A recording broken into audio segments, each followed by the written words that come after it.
हर रोज India में 86 rape case दर्ज होता है। कोलकाता में 8 अगस्त को इंसिडेंट हुआ, आज 15 अगस्त है। इन 7 दिनों में इतने न्यूज एंड प्रोटेस्ट होने के बावजूद भी 600 से ज्यादा रेप अंजाम दिया गया होगा। कितनी लड़कियां बेरहमी से मारी गई होगी। जो पुलिस स्टेशन में दर्ज किया गया होगा वहां से एविडेंस मिटाने की कोशिश की जा रही होगी और बहुत केसेस तो पुलिस स्टेशन तक पहुंचा भी नहीं होगा। आजादी के 78 साल हो गए हैं, मगर आज भी देश सवाल कर रहा है कि क्या हम सच में आजाद हुए हैं या सिर्फ हम ब्रिटिश से पीछा छुड़ाए हैं। आज सोशल मीडिया पे ट्रेंड कर रहा है ये आजादी झूठी है। क्या सच में झूठी है? हम आजाद भारत में नहीं रह रहे हैं। लोग कह रहे हैं कि क्या यही सही मायनों में आजादी है? अभी भी भारत के लोगों को मानसिक संतुलन से संघर्ष करना पड़ रहा है, तो फिर आजादी कैसी? जस्टिस फॉर ममिता तो ट्रेंड कर रहा है, मगर सच्चाई तो यह है कि कुछ पावरफुल पॉलिटिशियंस सबूत मिटाने में लगे हुए हैं, सुसाइड केस बनाने में लगे हुए हैं। लोग कह रहे हैं कि आजाद होकर भी हम आजाद नहीं हैं। पहली बार जब कोलकाता वाला रिपोर्ट सामने आया था तब सिर्फ संजय रॉय को एक्यूज बताया गया, बट अब सामने आया है कि विक्टिम के बॉडी से 150 mg सीमेन पाया गया, जबकि डॉक्टर्स के अकॉर्डिंग एक इंसान में 15 mg ही सीमेन हो सकता है। इसका मतलब है कि घटना को अंजाम देने में बहुत लोग शामिल थे, जिसको बचाने के लिए बहुत सारे सबूत मिटाने की कोशिश की जा रही है। विक्टिम का स्पेक्स टूटा हुआ था, आंख से खून निकल रहा था, प्राइवेट पार्ट खून से लथपथ था एंड पूरे बॉडी पे इंजरी थी। और इतना सब के बावजूद भी हॉस्पिटल ने विक्टिम के पेरेंट्स से कहा कि आपकी बेटी का डेथ सुसाइड से हुआ है। अब यहां से हॉस्पिटल की कॉन्स्पिरेसी थ्योरी आप समझ सकते हैं। अब जब सारा मामला सबके सामने आ गया है और पूरा देश जस्टिस की गुहार लगा रहे हैं, तब ये हॉस्पिटल वाले उस क्राइम सीन पे रेनोवेशन करवा रहे हैं। आखिर क्यों? ये कौन लोग हैं जिसका नाम अगर बाहर आ गया तो वेस्ट बंगाल की सरकार हिल जाएगी, वो खतरे में पड़ जाएगी, जिसलिए ममता बनर्जी उनको बचाने में लगी हुई है। ये ब्लूटूथ हेडसेट एक बहाना है और संजय रॉय को बीच में लाया गया है ताकि मेन इंसान बच सके। अगर वेस्ट बंगाल गवर्नमेंट को लगता है कि वो इसमें इन्वॉल्व नहीं है, सच सामने ला सकते हैं, तो फिर क्राइम सीन को न मिटाएं।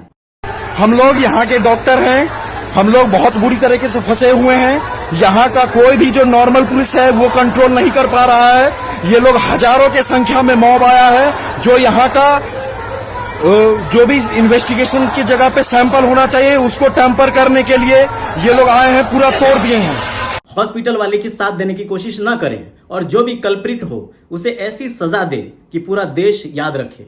और रेप के लिए तो ऐसा सजा होना चाहिए जो मौत भी सुने तो डर जाए, ताकि जो लोग ऐसी चीजों में हैं, ऐसी चीजों को अंजाम दे रहे हैं, उनकी रूह तक कांप जाए। जब तक इसका इलाज कुछ खतरनाक नहीं होगा तब तक ये केस बंद नहीं होने वाला, तब तक ये रेप वाला मामला बंद नहीं होने वाला। जब मैं ये वीडियो बना रहा हूं उस दिन भी 86 केस इस पूरे देश में हो रहा होगा। 86 बहु बेटियां लूटी जा रही होंगी। आप देख सकते हो कि कैसे लोग सबूत मिटाने में लगे हैं, कॉलेज पे अटैक करने में लगे हुए हैं। ব্যারিকেড ভেঙে ঢুকে যাচ্ছে, এই ঝামেলাটাই বাঁকানোর চেষ্টা করা কথা।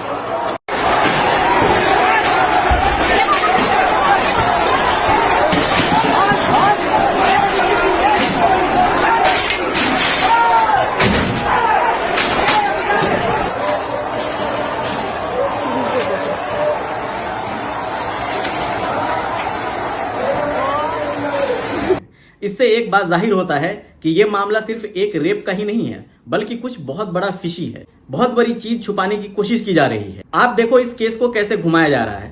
पहले पुलिस ने कहा कि वो सुसाइड की है, उसके बाद सामने आया कि विक्टिम को पहले मारा गया फिर रेप किया गया। पुलिस ने फिर कहा कि एक सिंगल आदमी संजय रॉय ने ये सब किया। फिर अब सामने आया कि ये गैंग रेप है एंड बहुत बुरी तरीके से मारा पीटा गया है, आंख से खून, पूरे बॉडी में इंजरी, फिर प्राइवेट पार्ट इंजर्ड है। तब इसको कोई और एंगल देने की कोशिश कर रहे हैं और इसके बाद इमीडिएटली प्रिंसिपल चेंज करवा दिया गया एंड क्राइम सीन को रेनोवेट करवाया गया। कॉलेज में गुंडे भेजे गए, कॉलेज को तोड़फोड़ किया गया, हर वो चीज किया गया जिससे कि कल्प्रिट बच सके। सिर्फ एक इंसान को बचाने के लिए इतनी कोशिश नहीं की जा सकती। वो बेचारा तो गरीब है, उसको तो ये पॉलिटिशियन चाहे तो ऐसे ही पैरों के नीचे दबोच दे। इतना बड़ा कॉलेज, इतना बड़ा गवर्नमेंट, इतना बड़ा वेस्ट बंगाल, ये ऐसे नहीं हो सकता। एक इंसान के पीछे इतनी सारी चीजें नहीं हो सकती। और वो एक तो पकड़ा भी गया है, फिर भी इतनी नौटंकियां किस लिए? बहुत सारे पॉलिटिशियंस चुप हैं, यूट्यूबर चुप हैं, सेलिब्रिटी चुप हैं, क्योंकि ये मुद्दा जितना सिंपल दिखाने की कोशिश की जा रही है उतना सिंपल है नहीं। बिहार में जो केस हुआ था वो भी आरोपी नहीं पकड़ा गया।